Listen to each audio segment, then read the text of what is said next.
చాలామంది ఆయన మీద మాటలంటూ ఉంటే, ఆయన్ని అనకూడని మాటలంటూ ఉంటే నా గుండె కదిలించేసింది, నా కన్నీళ్ళు వచ్చినాయి, బాధ వచ్చింది.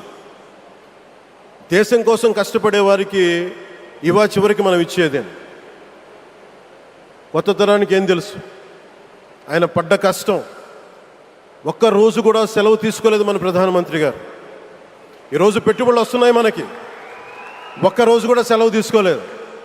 శత్రు దేశాలు, మన అభివృద్ధికి ఈర్ష్యపడే పశ్చిమ దేశాలు, వీటన్నిటినీ తట్టుకొని ఒకవైపు విదేశాల్లో ఉండే శత్రువులతో పోరాడాలి, దేశాన్ని అభివృద్ధి పదంలో తీసుకెళ్దామంటే అంతర్గత శత్రువులతో పోరాడాలి. అలాంటి వ్యక్తికి మనం ఇవ్వగలిగేది కేవలం మేమున్నాం మీ వెంట, మీ మీద మాట పడితే అది మా మీద పడ్డట్టే, అదే మన వారికి ఇవ్వాల్సింది. నిజంగా ఆయన జంతర్ మంతర్లు అన్ని మాటలంటూ ఉంటే నేను ఈ రోజున ప్రధానమంత్రి గారికి ఒకటే ఇస్తున్నాను, మిమ్మల్ని కొట్టే నాయకుడు లేడు ఈ భారతదేశంలో, రాబోడు. కానీ మీరు పడ్డ శ్రమ, మీరు పడ్డ కష్టం ఎవరు తీసుకోలేరు. ఎన్ని బాధలు పడ్డా, ఎన్ని దెబ్బలు తిన్నా ఈరోజు మనం గర్వంగా చెప్పుకుంటున్నాం.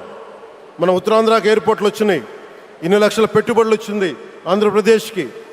కానీ ఇవన్నీ తట్టుకొని చెయ్యాలి అంటే 144 కోట్ల తాలూకు ప్రజల ఆకాంక్షల్ని ఎంతోమంది వెనక్కి లాగుతున్నా, ఒకళ్ళు ముందుకు తీసుకెళ్లాలంటే ఎంతమంది తిడుతున్నా విమర్శిస్తున్నా తీసుకెళ్తున్నారంటే ఒకే ఒక్క నాయకుడు ప్రధానమంత్రి శ్రీ నరేంద్ర మోదీ గారు. నేను ఎందుకు తపన పడ్డాను, నేను అలయన్స్ కోసం ఎందుకు తపన పడ్డాను, మీ నాయకత్వం మాకు కావాలి ఎందుకు తపన పడ్డానంటే, ఈరోజు ఎయిర్పోర్ట్ ఆపేశారు.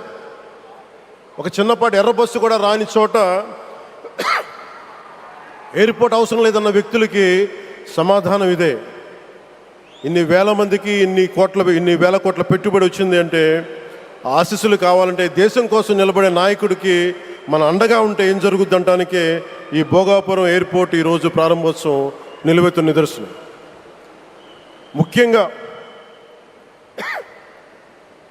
25 సంవత్సరాలు లోబడి ఉన్న పిల్లలు ఉన్న ప్రతి ఒక్కరికి కూడా నేను ఈ సందర్భంగా తెలియజేస్తున్నాను, పిల్లల్ని సరైన దారిలో పెట్టడం, సరైన సంస్కారాలు నేర్పించడం చాలా చాలా అవసరం. ఈరోజు పొద్దున్నే ప్రధానమంత్రి గారి స్టేట్మెంట్ చూశాను. ఆయన తిట్టిన, ఎన్ని దూషించారో వారిని కూడా పెద్ద మనసుతోటి క్షమించారు ఆయన. అలాంటి ప్రధానమంత్రి గారికి మీ పాదాలకు నేను నమస్కారం తెలియజేస్తున్నాను.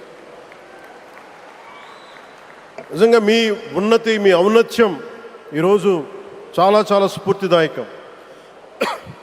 భారతదేశం మీ అందరికీ కూడా, ప్రజలందరికీ కూడా, ఆంధ్రప్రదేశ్ ప్రజలందరికీ కూడా, దేశ ప్రజలందరికీ కూడా ఒక నాయకుడి కష్టాన్ని మనం వెంటనే గుర్తించలేం. ఆయన ఎంత తపన పడుతున్నారు. ఒక కుటుంబాన్ని నడపడం ఎంత కష్టపడుతున్నాం, 140 కోట్ల మంది ప్రజలు నడపడం ఎంత ఆషామాషి వ్యవహారం కాదు. ముందుకు తీసుకెళ్లే నాయకుడికి తెలుస్తుంది. అలాంటి వ్యక్తికి మనం ఏమి ఇవ్వగలం?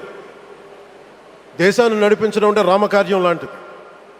హనుమంతుడు లంకకు లంఘించినప్పుడు అనేక అవంతరాలు వచ్చినాయి, అనేక అడ్డంకులు వచ్చినాయి. రామకార్యం చాలా గొప్పది.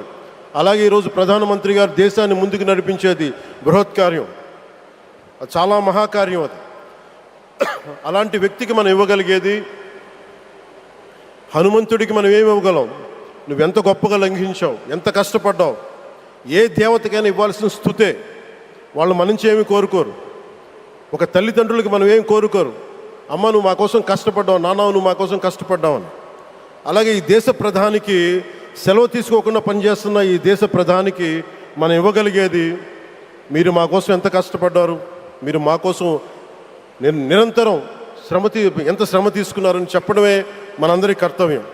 అలాంటి గౌరవ ప్రధానమంత్రి గారికి మనస్ఫూర్తిగా మీరు అనుకున్నంత కాలం అధికారం మీరు వద్దంటే వదలాలి, కానీ అధికారం మీ చేతుల్లోనే ఉంటుంది. దానికి మేమందరం నిరంతరం కృషి చేస్తామని తెలియజేసుకుంటూ, భారతమాత ముద్దుబిడ్డ మన ప్రధానమంత్రి నరేంద్ర మోదీ గారికి ధన్యవాదాలు తెలుపుకుంటూ, ఒక్కసారి ఆయనకి ఇవ్వగలిగేది భారత్ మాతకి జేజేలు చెప్పుకుంటూ సెలవు తీసుకున్నాను.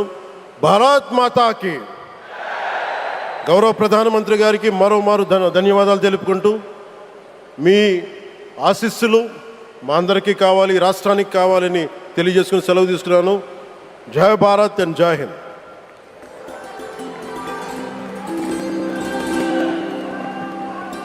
Thank you sir, thank you very much. దూరదృష్టి, మౌలిక వసతుల అభివృద్ధి, పెట్టుబడుల ఆకర్షణ, ఈ 3 అంశాల చుట్టూనే వారి దృక్పథం దృఢంగా సాగుతోంది.